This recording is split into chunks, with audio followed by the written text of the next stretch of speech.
Bismillahirrahmanirrahim. Ladies and gentlemen, Assalamu alaikum. This is Qaiser Abbas. I'm back with the fifth show, Possibilitize, with each one of you. I am really happy the way you've been overwhelmingly appreciating and encouraging this show. And this is constantly motivating me to be able to come back with the topics that I'm initially not very comfortable with. And you see, this Possibilitize is not about just sharing information with you. It's not about even inspiring you. This show is about helping you possibilitize some of the dreams of your life. And today, I've got an amazing guest, and this guest story is going to touch your heart and your soul as well. My guest is a living example of turning dreams into reality. He's overcame so many difficulties and adversity in his own life, and he's actually paid the price to be where he currently is. My guest today actually is a pilot, and he was born in Ghana. He lives in UAE, and he what he did is that he actually became the first African to ever fly the Emirates Airbus A380, which is the world's largest and the world's most modern aircraft in the world. My friend has currently he works in Emirates, but he has also served in British Airways. And in British Airways, not only he flew airplanes, he was also part of the operational team, and he's specialized in interior uh, interior designing of the airplanes as well. And when it comes to interior fabrication and interior, but we precisely call it interior configuration of the airplanes, he's a master of that. He was actually the one who introduced the flat bed seats concept. And my friend also runs a foundation. We'll talk about that as well. And I want you to please join me in giving a huge welcome to Captain Solomon Cohen. Welcome, Captain. Welcome Thank to my you. show.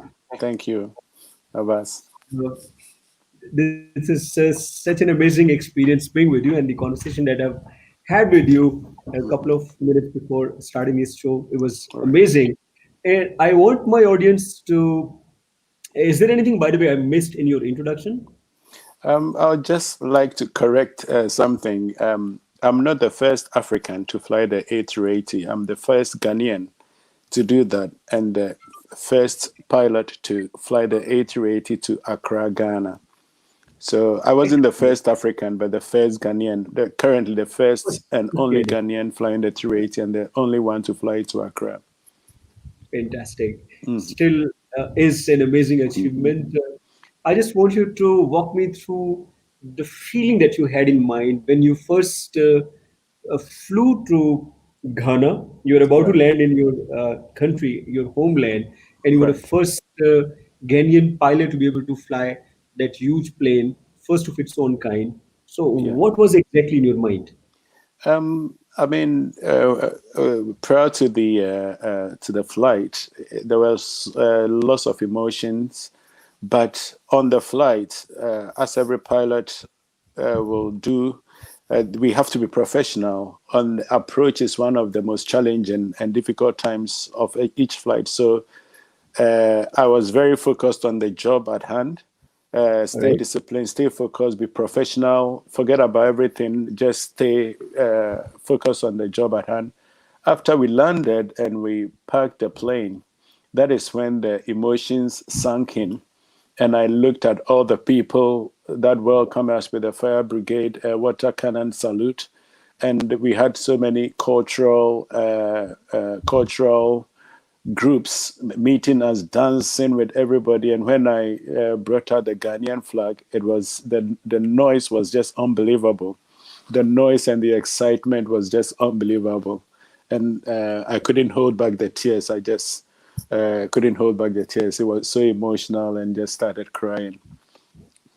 Excellent. I saw one of those pictures on the internet where you're holding the Ghanaian flag and you're looking through the window. Uh, That's right. Yeah, amazing, amazing feeling.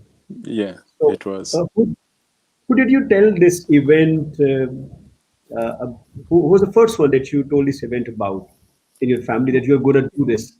In fact, Emirates, it was a huge event, one of a kind. I think it was the biggest aviation event in Africa in 2018, October 2018. And Emirates publicized the event, so almost everybody knew about it, what was happening. And before I was even selected to be the pilot to operate the flight to Accra, many of my family members knew, and a lot of them flew from UK, from US to join me in Dubai to actually be on the flight to be part of the Yeah. occasion. Yes. So most of them actually knew that it had been announced before I even got to know that I was the one operating the flight to Accra. Fantastic. Yeah. Uh, Solomon, almost everyone in their childhood dreams about flying. We all flew paper planes, we all flew toy planes, and everybody actually, somewhere deep down in their hearts, they want to fly. Mhm. But not everyone is able to turn this dream into actuality. So, could you walk us through your journey? How did this dream become a reality for you? Um, Coming from my background, I was 6 years when I decided to be I saw a plane and I thought I would be a pilot. Then Ghana had only one airplane, All right. so it was, well, one commercial airplane. They had a few in the Air Force. Hmm. So it was coming from a poor family background. We didn't then have any place to live. We were just perching, if I could borrow that word, with friends. We were six in the family, six siblings, and plus my mother. We were sleeping in one room, and through the benevolence of someone who just gave us his room so we could actually have a place to stay. And throughout the years, when the people lived, we have to beg other people to give us a room to pitch, and the room didn't have any ceiling, just the roof. So when it rains, there were a lot of leaks. And in Africa, when it rains, it pours. It's similar to the monsoon season around the Pakistani area. And because of that, it was very tough. But my mom worked hard, and I was determined. When I told my family that I'll be a pilot, they told me, "Shut up. You are from a very poor family.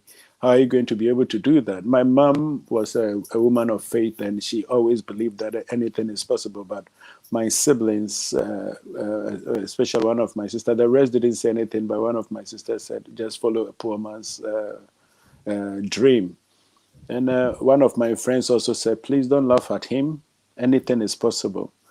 And through determination and belief, it wasn't easy. It was very hard work, sometimes very frustrating, because you see your friends progressing and you don't seem to be going anywhere, because this is where I really want to be. And you would think that you've made a wrong decision or made a mistake. But true belief, working hard, and attitude. They say that attitude is about at least 90% of everything you want to achieve. The rest will follow. And through the correct, right attitude, belief, and hard work, I managed to get to where I am today. Fabulous. I told my audience this is going to be heart touching. And from a place where you didn't even have a place of your own to stay along with your six siblings, and your mother is as a true picture of determination and faith, and you made it to be the first Ghanaian to be able to fly the largest Indeed. plane in the world, which is the most modern plane in the world. That's So right. salute to you, Captain. Thank you, sir. Thank Did you. it. And I'm very sure that your story is going to touch the lives of the million. And I mean, I am a motivational speaker and I speak every day, but I feel speechless at this moment when I sit with you and listen to your story. Uh, this is simply fabulous. So my question is that from a position where you've been struggling to uh, to survive, what kept you going? What was it that kept you moving toward your dream? I don't know. For some reason, I had this strong belief in me that I could do it. People, used to say your dream is too big.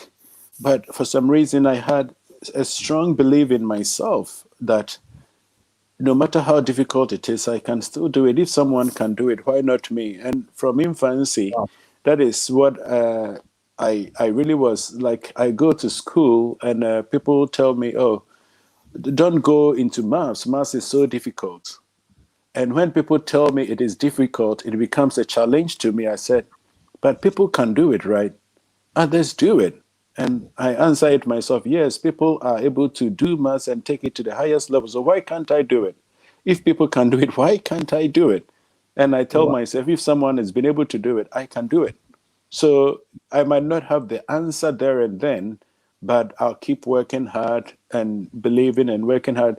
It doesn't mean that you get it straight away. You might make mistakes, you fall here and there, you stumble here and there, but you get up again and keep working. And through hard working and keeping at it, you will definitely get to where you want to be. You find the solutions, and you come across people at each stage of your life that will be there to help you one step towards your dream and your goal. Nature will definitely bring the people if you still believe. Once you believe inside of you that you can do it, and you not just believe but keep working at it, nature will bring the right people each stage of your journey to get to where you have to get to. Wow. I read somewhere that the quality of your life is the quality of your questions. If you ask yourself the right questions, Yeah, the world is going to give you the right answers. answers. That's correct. So, and the question that you've been asking yourself that if one can do, why can't I? Why can't I make it possible? Mm, So, what other questions you've been yeah. asking yourself all through these years? Sorry, you broke up. I'm saying this is one of those powerful questions that you kept asking yourself.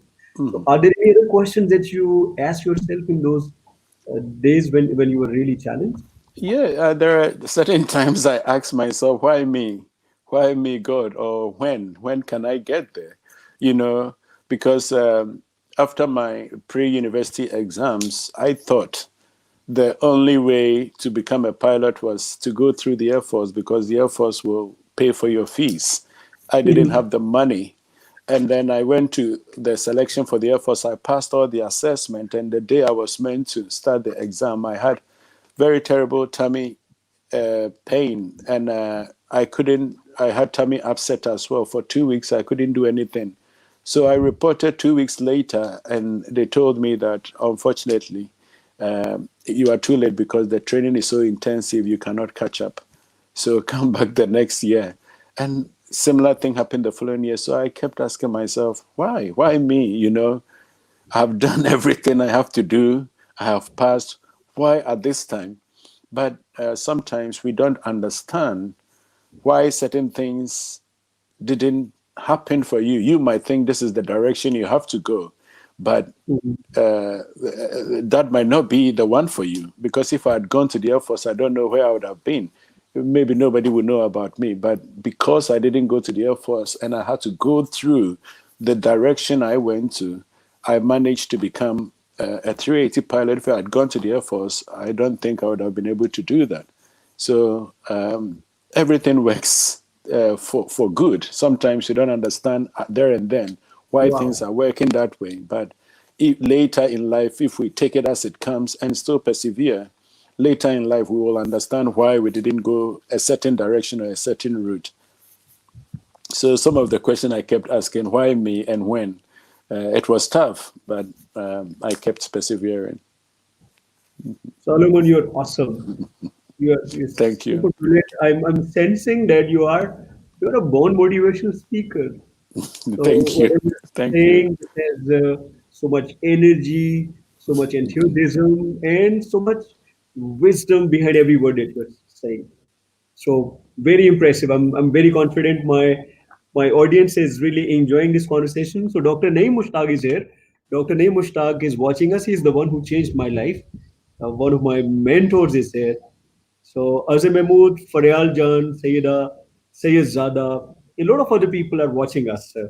So what I'm hearing over and over again is that you had this sense of self-belief. I understand self-belief kept you going, That's but correct. for Yeah. the audience, I would like to further dig deeper and Okay.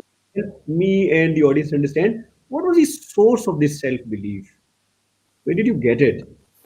I think I probably got it from my faith and through my mom, because my mom, though she wasn't very wealthy, she wasn't educated to any higher level. She Hmm. had total belief that anything is possible, and she worked hard. When things were tough, she would find any means to work hard to find money for us to be educated, and to do better than she had done. So I think through that faith and belief in my mom and what she was doing, I knew that anything is possible. And probably, and through my faith, I think that is what the belief stemmed from. Fantastic. So, Solomon, self-belief, determination, and working hard That's is correct. Yeah. the key to success for Solomon. So, fantastic. Solomon, talking about a little bit of the aviation industry, because Okay. you work for Emirates and you've been at the front end as well as the back end in the aviation industry. Yeah. So we've noticed actually thousands of flights being cancelled, a lot of pilots and crew members getting out of jobs. Aviation industry is going through a severe crisis, and also most of this corona thing transferred through the international travel. So what do you think was that possibly could have been prevented, could have been done differently? What are the learnings, and what aviation industry is going to do differently based on the recent experience? Yes, indeed. Air traffic has fallen dramatically, maybe Hmm. about 94% fall as much 2020 compared to March 2019. Hmm. The ultimate preventative measures will have been early detection of this novel coronavirus and timely global coordination of information related to the disease and its spread. Understandably, this is a novel virus. Hence, Hmm. the uncertainty was extremely high, even among the most experienced epidemiologists and virologists around the world. It took many weeks to ascertain initial basic details about how the virus spreads and even what symptoms are associated with it. Even later, did we all discover that infected people can be asymptomatic too. That added Hmm. more complexity Right. to effective detection and management of the spread. Test kits also had to be developed to be able to properly detect to properly de- sorry, properly detect a real case of the SARS COVID-2, because efficacy of earlier tests weren't as precise, hence making it difficult to differentiate common colds and increased body temperatures from actual COVID-19 infections. All these Right. uncertainties led to a late closure of borders by many countries around the world, Hmm. and by then the virus had already been unknowingly spread globally.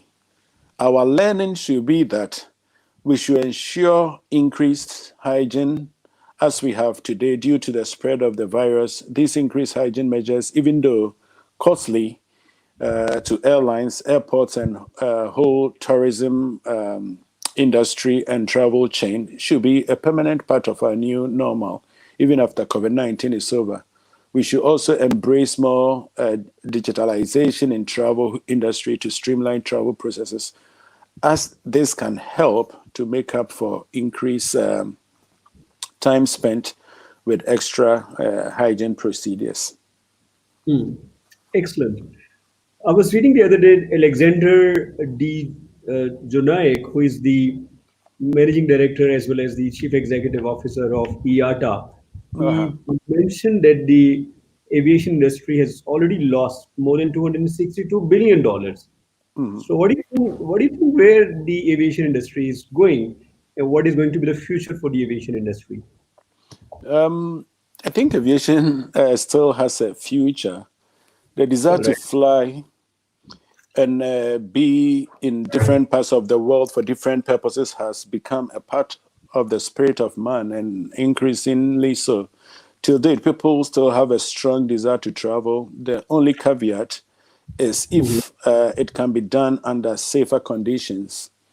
Already, Right. borders of countries like New Zealand, UK, Rwanda, and other countries are slowly opening up, Mhm. and this will continue as more information is found and more guidelines are developed by World Health Organization, IATA, and all other global and local medical institutions on how to conduct safer travel in these times.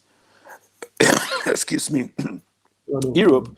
has already begun intra-European travel, which is reported by Flight Global to be leading the way in international resumption of flights. China has also seen a great recovery in internal flight. This will slowly lead to long-haul travel and bouncing back slowly. So truly, aviation bouncing back slowly. Sorry, slowly. So truly, aviation has more life ahead, especially as we strive towards a more sustainable aviation future. I know there are maybe other ideas about a remote pilotless flights and stuff like that. Yeah. I think it's still a long way away for passenger flights in the military. Yes, they are way ahead on that area, but in terms of passenger flight, we are still a very long way away from pilotless planes. Excellent. Excellent. I'm really enjoying this conversation with you. Actually, my nearest neighbor, right in front of my house, is also a pilot, and Okay, he's my friend. His name is Tanvir Anjum, and he's been actually flying the planes for the army chiefs of Pakistan. So all he's the right, one who has flown actually four army chiefs uh, in fantastic. my country. And generally, when him and I we meet, we run very interesting conversations between two of us. So I'm really enjoying this conversation with you. I understand you are the founding members, one of the founding members of a flying school in Africa. And knowing my assumption is that because of the current situation, many pilots been losing their jobs, so demand for new pilots would be probably less. So if my assumption is true, so what do you think is going to be the impact of this assumption on the flying schools and the induction of Um, new pilots? And uh, is there any possibility for having these online classes for pilots also? um, well, in terms of a global lockdown led to drop in air traffic, as we uh, uh, said earlier, further leading to loss of revenue and disruption to cash flow of airlines. Hence, many airlines have had to cut down workforce, Mhm. mostly affecting pilots and cabin crew since many aircraft have been sent to permanent and long-term storage. That has created a fear amongst many pilots, uh, pilot aspirants who do have second thoughts now, understandably. It does affect demand for flight training negatively, and flight training organizations are increasingly coming up with ways to manage the situation. Many flight schools have been holding webinars to explain the situation on pilots aspirants about what the future could be. It is a Right? very dynamic situation, but yes, of course, digitalization is much needed and implemented more in these times. Before COVID Mhm. 19 even happened, many flight schools, especially in Europe, like British BAA training, were already offering distance learning programs, including type ratings on Airbus and Boeing aircraft via iPass, such that students can get through theory completely and only have to travel on site for practical simulator lessons and skill Mhm. tests. So there is a possibility to go online for most of the theory, if not all of the theory. But definitely, we will still need the flying schools for the practical aspect of the training because that cannot be done online. So I thought I can also take an online class since you and I will develop some friendship. So you can teach me how to fly an airplane. So Okay. this would obviously this is going to be quite a challenge. Some of my friends will Yeah. join us later. For them, I have with me Captain Solomon. Captain Solomon Quinn is originally from Ghana, and he works as one of the senior pilots with Emirates Airlines. And he was the first Ghanaian pilot who flew Airbus 380, A380 actually. And he did this flight. When he landed in his country, he was celebrated as a national hero. So for his country, he's one of these celebrities. He's been recognized as the top 100 professionals in his country who've been actually uh, promoted as the ambassadors of tourism in the country. And you got one of the awards also. It Yeah, was I've got 3 awards so far. One of right, them was for African top aviation award holder. One of them was the 3G award in the New York, and the other one was also African related award. I don't remember which one, but yeah, I've got 3 awards so far. right. So you might have just like many of us, you might have known many pilots, but he's not just another pilot. He's a very different human being. He runs a foundation also, and he dreamt being a pilot when he was only 6 years old, like many of us. But none of us been able to do what he's been able to do, and he's overcome so many difficulties and challenges in his life to be able to reach where he currently is. Solomon in Pakistan this year, one of our airlines, one of the planes actually crashed in Karachi when it was just about to land, literally a couple of yards away from the airport. It crashed, and the authorities revealed that it was pilot's mistake. So, what do you think airlines can do to prevent such incidents and make this air travel be more safer? The business sweet thing about aviation is that it is its improvement has mostly been as a result of fatal Hmm. accidents and serious incidents. It's completely undesirable to have loss of human life being the reason why some problems are later detected even after all stringent procedures, laws, and flight tests. The Hmm. positive side is that these lessons are major lessons why aviation is so safe as it is today. In fact, it's the Hmm. safest form of transport in the world. What happened in Pakistan is completely devastating, and my heart goes out to the families of all the victims.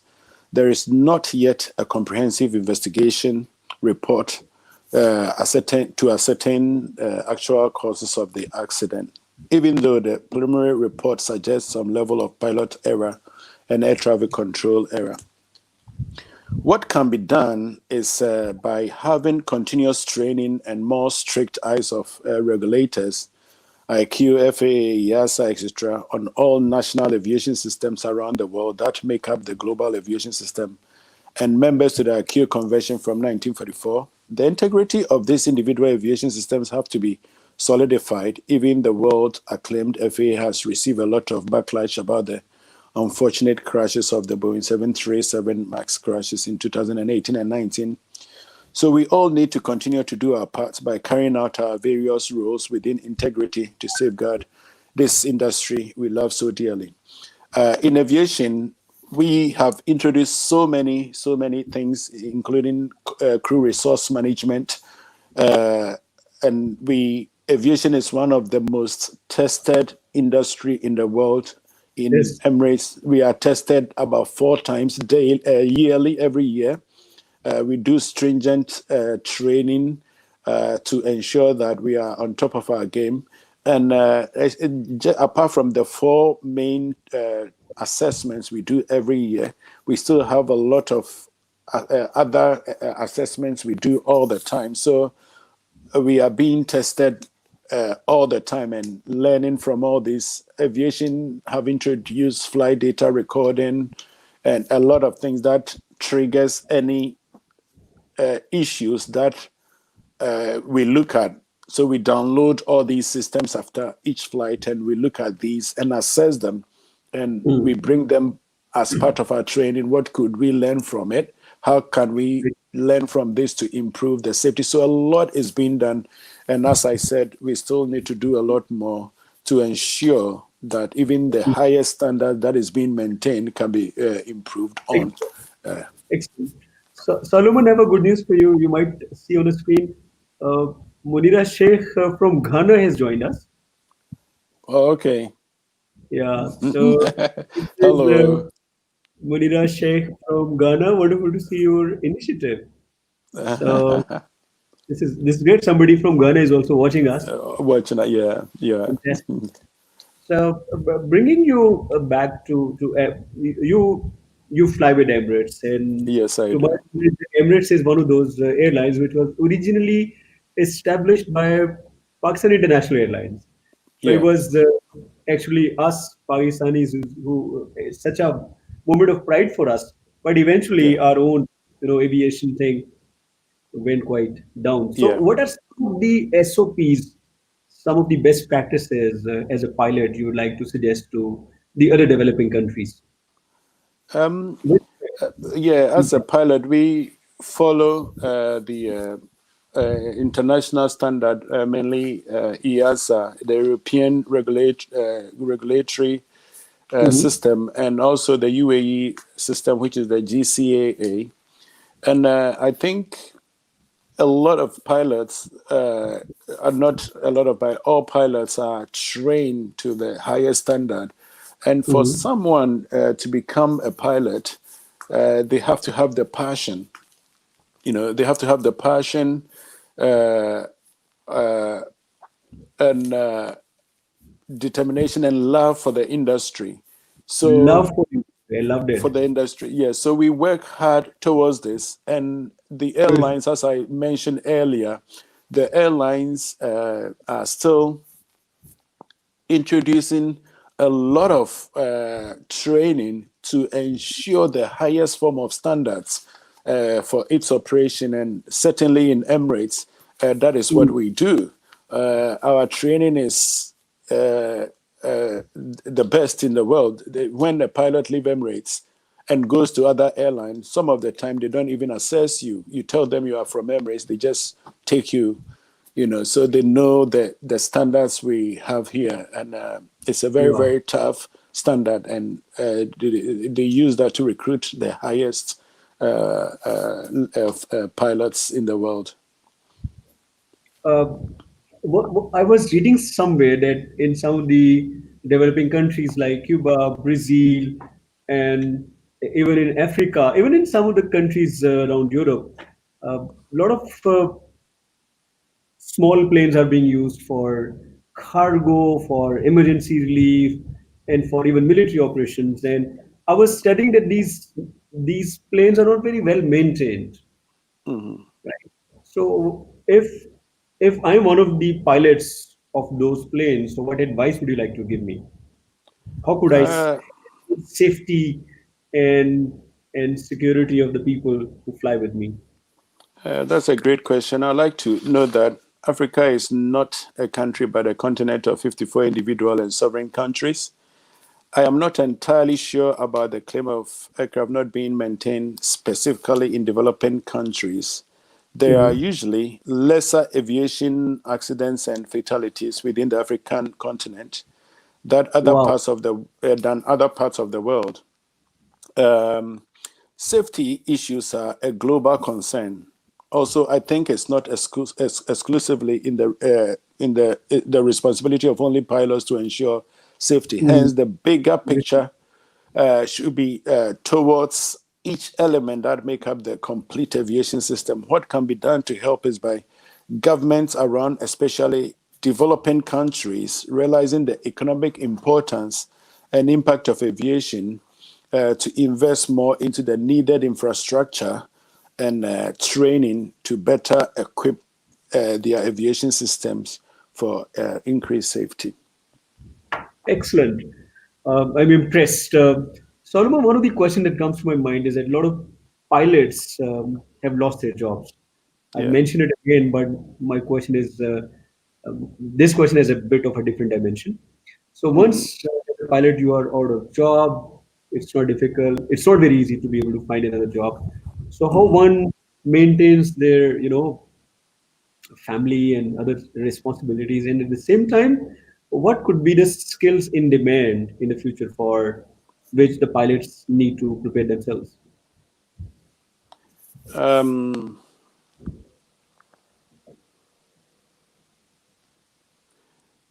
uh, it is unfortunate that what has happened to many pilots and cabin crew, Mm-hmm. and it's a global issue which has affected so many industries, not just pilots. Yeah, What very can be done to invest into is to invest into personal development by taking on degree programs and other specialized training in fields of interest. I think the jobs of the future all have a strong link to technology. mm-hmm. Hence, any courses linked to some sort of technological knowledge will be helpful. Also, management courses or programs and health related courses will be helpful. Additionally, engineering and Right. hospitality courses, programs are also great. With all these diverse fields, one can still find a link to aviation, as aviation is not only made of pilots and crew alone, but so many other professionals. In terms of technology, I did mention earlier on the pilotless Mhm. aircrafts, and these are all technology. Cybersecurity is also artificial intelligence is becoming very prominent in our society these days. So yes, technology is the way to go. IT and technology. Fantastic. Captain, I'm going to take you through a very powerful round. These are rapid Okay. fire questions. You, Okay. if you don't feel comfortable with any one of those questions, you can just skip it. Okay. And I like you to give me very brief answers in a couple of seconds so that Okay. I can ask you more questions in the shorter period of time. My first Okay. question is, what makes Captain Solomon happy? What makes you happy? I'm generally a very happy person. I don't know why, but I'm generally a very happy person. I get up and I tell myself, why should I be angry? I'm happy because, but when I get into the plane, I'm the most happiest. Wow, I love this. So all the champions, when they get into what they do and they Yeah, love doing it, they are in a very different mental state, that's right. and Yeah, they lose track of time. They sometimes lose sense of their own self. They're totally engrossed in the activity. They're fully consumed, and I could sense that being in the plane is something that really excites you. that's correct. Yes. I'm one Excellent. of the few fortunate ones that can say that I go to work looking forward to going to work because this is what I want to do. I Wow. know some people go to work and when it's time to go to work, they are unhappy because they don't find any joy in their work. But I'm one of the few people who really enjoyed everything I do. Wow. So, Solomon, how many times did you fall in love? With airplanes, Uh, Other with than planes, airplanes. Sorry, with airplanes or with humans. with humans.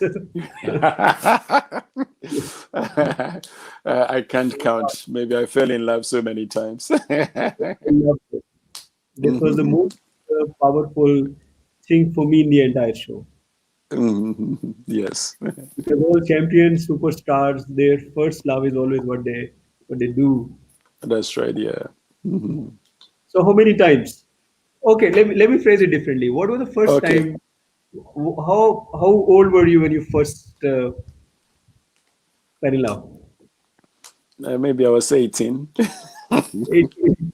18, yes. And now your son is 16, That's almost correct, yes. son's age. Almost the same age, yeah. And how many times did you fall in love? 20, um, 50? maybe about 8. 8. Yes, maybe, yeah. Excellent, excellent. I think this is Mm. something that we all need to learn from Solomon. Uh, Generally, it is said that you only fall in love once.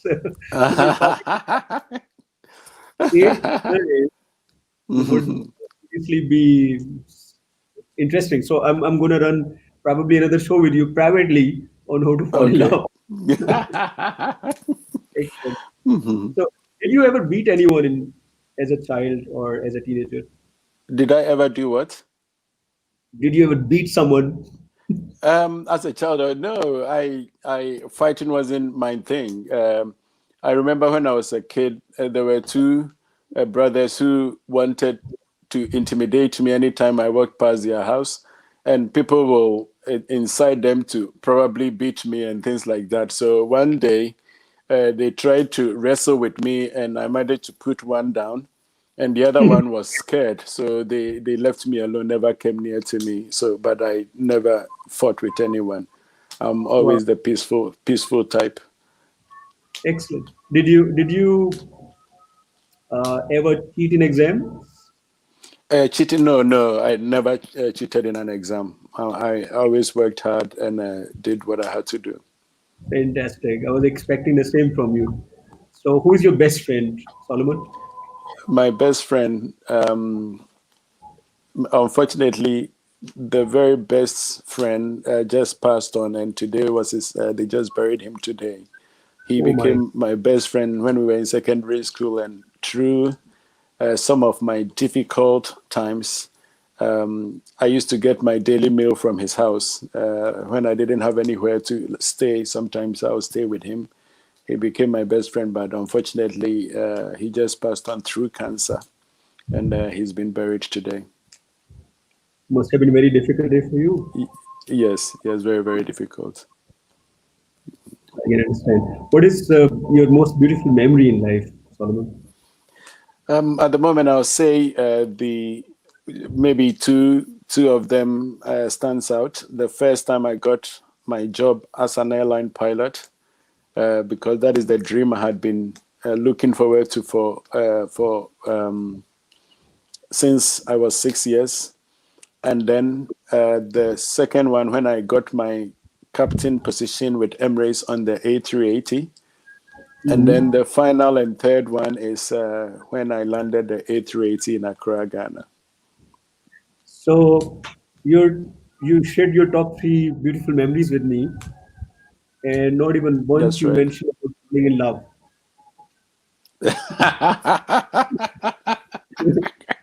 I think I love aviation more than I'm joking. I'm joking. I'm joking. Yes, So falling in I'm love is joking. Yeah, that is something special, and I cannot wow. compare anything to it. So I'm, that is why I'm I didn't even bring it to the interview. But yeah, of course, of course. I'm sure it's very private, personalized feeling.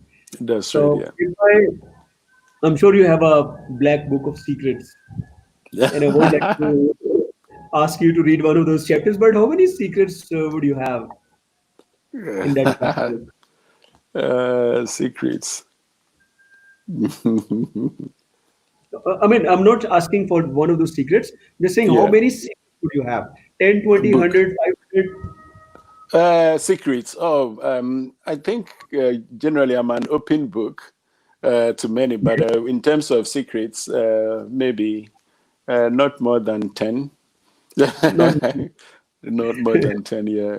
so eight of them are around your love life, and two are. That's not true. I'm just joking. Yes, I All know right. you are pulling my legs. So Anupam, I'm really enjoying this conversation actually with you.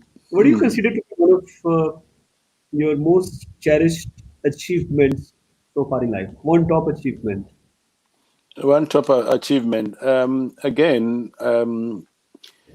looking at uh, my background and the difficulties I went through, Hmm. and my financial status as I was growing up, becoming a pilot Hmm. was one of the difficult things I ever managed to achieve, and I'm really grateful and appreciative that I've been able to do that.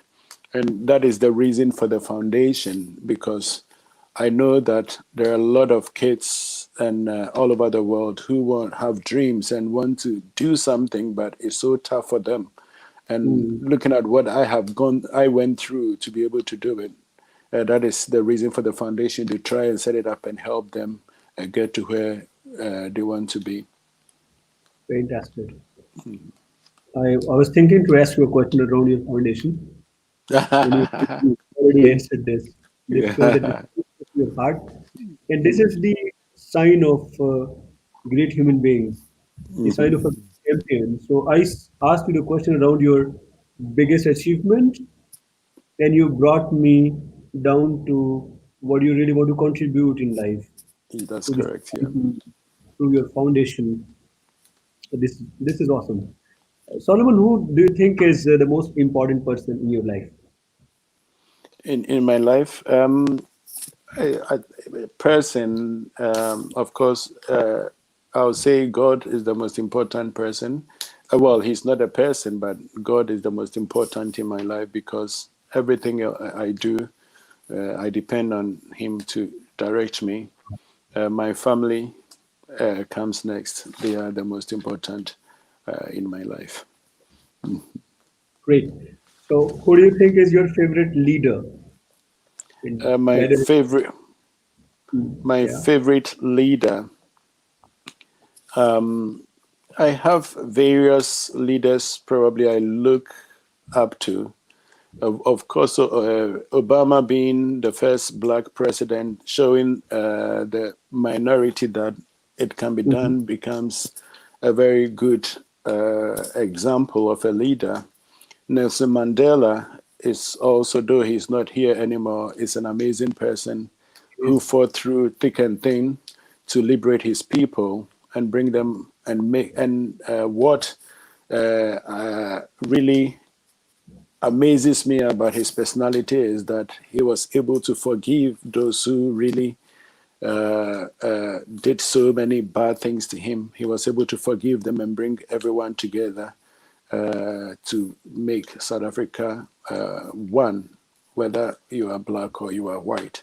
So so. he comes very high on the list. And the first president of Ghana, Nkrumah, also fought mm, for independence of Ghana to liberate the country from colonialism. Excellent. Another person I really cherish is Muhammad Ali. Muhammad Ali was an amazing person. Listening to some of the things he did and uh, how he used boxing to unify the world was amazing. Wow. He stood for his ground and did what he had to do. Uh, Captain, you got all the right leaders on your list: Obama and Nelson Mandela, Muhammad Ali, and the President of Ghana. So, my next question, quick question is: so, how often do you get angry? Looks like you never get angry, but Yes, I try not to be angry because I think that anger never solves anything. So I try to ask practical questions on why things are what they are, or why someone is treating you that way, and we try to find solutions. Of course, I'm human, so every now and then I get angry, and hmm, I get angry when, after I have treated people so well, they try to look down on me and make me feel like I'm a fool. Then I definitely get angry. Solomon, I'm coming up with a very interesting question. If I get a chance to speak to your crew, what are they going to say about you? um, they all have various things they tell. They said I'm a very nice person, very amazing human being, and a lot of them want to uh, uh, relate with me after each flight. Emirates is huge, and you hardly meet a crew twice, but a lot of them just love my personality and how I relate to them. They say bad leaders are obeyed and good leaders are followed, and I'll say that most of my crew would just go extra mile to do everything for me. So they will obey me. So I think I find myself in the good leadership category. Excellent. Uh, Solomon, do you have some positive addiction in your life? Not in a negative sense. We all are addicted to good things also. So, what is one thing that you're addicted to? To be the best in everything I do. I can't say that I'm the best in everything I do, but I yearn to be the best in everything I do, and I work hard towards that. What I try to do is not to compete with anyone, but to compete with my potential. Because when I was in school, when let's say we have an exam and I get 95%, I am angry. The second person might get 60%. People will say, "Oh, you did very well." But I get angry because I ask myself, there was 100% to get. Why did I lose the 5%? So, what can I do next time to get the extra 5%? So, that is my positive addiction to work hard, Wow. to compete with my potential to improve myself every time. Loved it. Loved it. So, you don't find competing with anyone else, and your competition is with your own potential. Never My own heard it. potential. Yeah, Never because heard it. the Seriously. reasoning is that if you compete with someone, and let's say you are writing an exam and the person gets 30% and you get 32%, maybe 32, you got the best score is a 32%. If you are competing with others, you'll be happy because you were the top in the class. But we all know 32% might be a fail. So, yeah, Yes. but I ask myself, what is my potential? Can I go for 100? Yes, that is my potential. So I forget about everyone else and push forward to what I can do. So we all keep saying to each other and listening from others as well that my competition is with my own self. But you took us one notch up. You said my competition is with my own potential. Correct. And since nobody knows what the potential is, Sure, so this there's a room for improvement. There's a massive improvement. That's right. improvement. Solomon, imagine you got a lottery and you won $1 million. So what are you going to do with $1 million? I'm going to put it in my foundation, and I use it to develop the new generation coming up to help them achieve their dream and help them make the world a better place for us to live. Excellent, excellent. Because when I was trying to become a pilot, I tried to contact a few charitable organizations. What they were offering was to take you to holiday and bring you back, and that leaves you where you were before you went to the holiday. But my intention is to develop other people to improve themselves so they can stand on their own feet and not have to depend on anyone for the rest of their lives. Yeah. Fantastic. Solomon, we are left with only 5, 6 minutes. I cannot believe we've been in conversation for the past 53 minutes. I Oh lost wow. track. I enjoyed this conversation so much with you. So my next question to you is, what do you think was the turning point of your life? The turning point of my life. It's, I think in secondary school when I met one of my school fathers. He looked at me and said, "This is a good man," and he believed in me. And Okay. I think a lot of things that I've been able to do and progress was through him. As I said, as I went along, I came across so many people who will help me here and there. But he was the beginning of everything. You know, when it got to a point we didn't have anywhere to stay, and he told me, "Come and live with me." And when I was at university, he did everything for me, a lot of things for me. Life was tough, but he was doing his best for me. So I think that was one of the turning points, the main turning points in my life when I came into contact with him. Yeah, Solomon, isn't it a great feeling to have somebody in your life who believes in you, yeah, someone who believes in your dream that's and correct. helps you accomplish what you sometimes yourself don't believe that you are Yeah, capable of doing?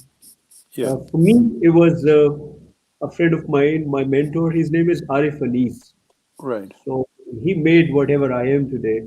So what was the name of the gentleman who made a contribution to your life? Jerry John Jerry John Owu, Quainoo. All right. Owu. Yes. Excellent, excellent. So, one or two questions. Yeah, I had a lot many questions. I've written so many on Mm, different pages around me, but I I think I'll get down to a very important question. Your Okay. mother has been a huge influence on your life and your Yeah. achievements. Yeah. I'm curious to know, did she ever get a chance to fly with you? Unfortunately, not. She didn't. She passed on some time ago as well, and it's a shame. But my brothers and sisters have been able to fly with me. So, but my mother was never able to. Solomon, I think that's true leadership. Your mother was a great leader. That's right. Yes, So one of she the was. definitions of leadership is that you invest in planting a tree that you're not sure of whether or not you'll be able to eat the To fruit of enjoy. That's the tree. correct. Yeah. Yeah. True. And True. one thing that brings two of us together is this very uh, you know what we call a state of deprivation. Hmm. My mother could also not see and sense any of my achievements in life. Yeah. So That's a she went shame. came. You and I we shared the same story. That's right. Yeah. Yeah. So Hmm. you were sharing yours.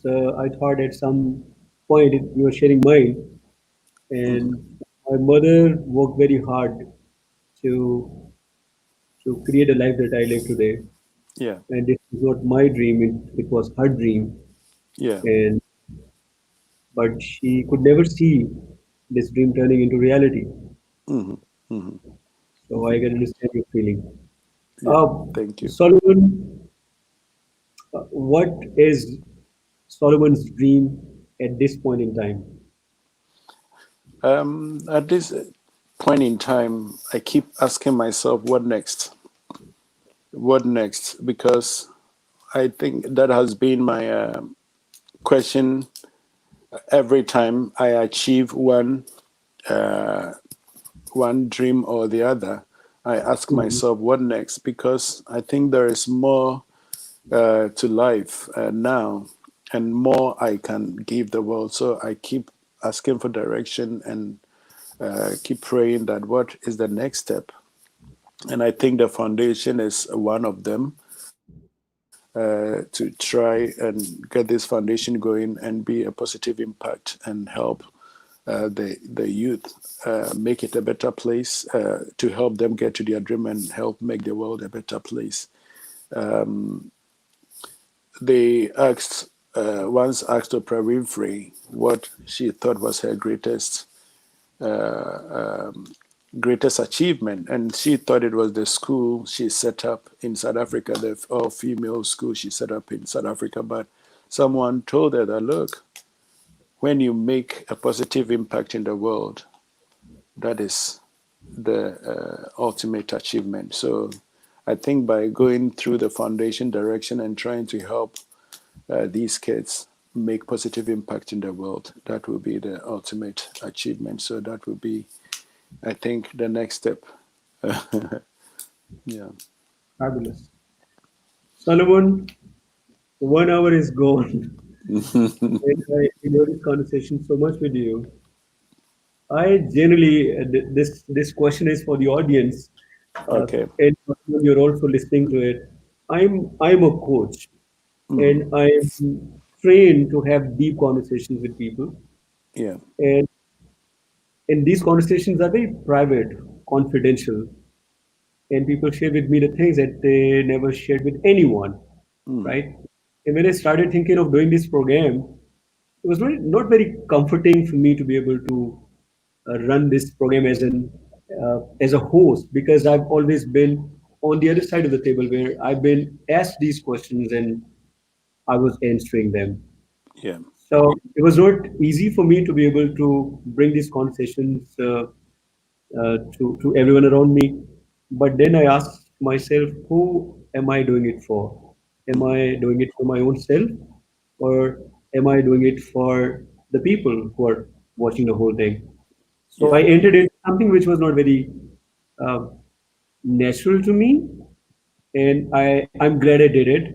One of the persons who pushed me to do it. His name is Shafat Hashmi, Mhm. and he's the one who is orchestrating this whole thing for me, That's right. Yeah. Yeah. helping me bring the right guest. He's helping me with the research back end thing. He's the one who designed this whole thing for me. So I'm glad. I was thinking of running away, making an excuse that I'm really busy, not able to do it. But I'm Yeah. glad I did it. And since I Mhm. did it, I get to connect with the people just like yourself. And it's been an amazing experience having this conversation with you. My message before I give my last message to the audience: is there anything that you may quickly like to share in the end with my audience, Solomon? Um, yeah. We are doing our best to encourage the youth and on Instagram, the website, and then Twitter and Facebook as well. Hmm. A lot of the youth want to get into aviation and other areas, and we are doing our best to try and raise the required money to help them get to where they have to be. I will encourage them that regardless of your background, your current state, still stay focused. Whatever you want to do, all your dreams, stay focused. Have a belief, and keep working hard. Hmm. Be honest and truthful to yourself, your friends, and whoever you come into contact with, because you never know who will be your next helper, because the people we come into contact with might be the ones who will help us get into our dreams. So be honest and do what you have to do. Be truthful, and some of these people can get you to where you have to be. And also, if we want progress in life, we shouldn't deter people like becoming like us, but we should encourage them to even do better than we have done. Because Wow, if you look at how we walk, for us to go forward, the back leg must always go to the front of the front leg to be able to move forward. brilliant, If I bring the leg to the same brilliant. position, I come to a halt. So we should encourage them to do better than we've done to ensure progress is sustained in the Captain world. Solomon, Captain Solomon, you've been fabulous all through this conversation. And my message to the audience is, if you do have a dream, and I read somewhere Michelangelo says if your dreams are very high and your beginnings are low, that's not the problem. And the problem is that your beginnings are very high and your Mhm. dreams are Dreams are very, low. very low. So Captain Solomon was the one whose dream was very high, living in Ghana, living in an underprivileged family, not very sure of the next meal, where he was staying at someone's place with his six siblings and one mother, and his mother was a true example, was a true role model for having the sense of faith and vision and dream. And with his determination, with his hard work, with his commitment, and with his commitment to excellence and competing against his potential every single day, he made it to his dream. He turned his dream into reality. Right now, from Ghana, where he didn't have a place to live, he lives in Dubai, one of the finest places in the world, and is living his dream life. And the dream life has become a reality for you. If you too want to turn your dreams into reality, I strongly recommend Captain Solomon is the person to follow. I've just posted his website in the comments. Do visit his website, do watch his fantastic videos, and I'm very confident that you too will someday be able to turn your dreams into reality. Thank you very much for being here with And me. Thank you very much, Captain Solomon. if I can share the Instagram page as well, because we have Sure. every week we have positive quotes, encouragement for people, which is captain, which is CAPT Quainoo underscore 380. That is the Instagram page. And we encourage the youth Mhm. every week from there as well. So if they can check that out. So it's CAPT Ex- Quainoo underscore 380. Excellent. My team will post this link in the comment. So, Captain Solomon, once again, thank you very much for Thank you taking so time much. out, That's being okay. here with me. And I look forward to seeing you someday and flying with you. Thank Definitely. you. Thank you for having me. Thank you, Thank Abbas. you.